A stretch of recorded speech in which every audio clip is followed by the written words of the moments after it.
dosa-dosa tidak lagi bergondang-gondang. Saya terima ya Allah.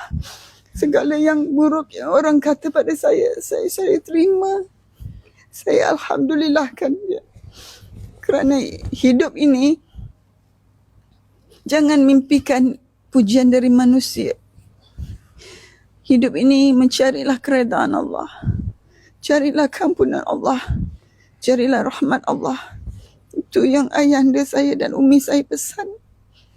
Saya hanya melaksanakan. Kenapa Allah bagi saya 4 orang anak, tidak suami yang kaya raya? Kerana Allah tahu ini cara dia untuk memberi satu ganjaran, mungkin di dunia, mungkin di akhirat. Saya terima. Kalau orang kata ia kifarah, saya terima. Kalau orang kata itu kerana saya memang tidak patut kaya, saya terima. Apapun saya terima. Kerana hidup saya kerana Allah. Hidup saya kerana anak-anak saya. Itu saja. Saya tak ada apa-apa lagi. Terima kasihlah yang menonton, yang membantu melalui Datuk.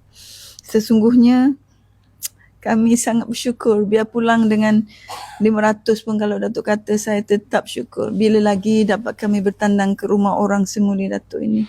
Bila lagi anak-anak saya dapat rasa menikmati rumah yang seindah ini. Kita pun tak tahu. Tapi mungkin satu hari nanti saya tak kaya, mungkin anak-anak saya ni akan kaya. Dan pasti kami akan membantu dan bersama dengan Datuk dan anak-anak Datuk. InsyaAllah Datuk.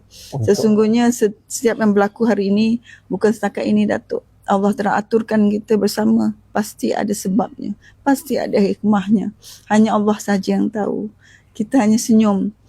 Macam mana Datuk telah dulu di cerca juga, Dina, saya ambil formula Datuk. Senyum dan teruskan kehidupan. Betul. And so you are my idola Datuk.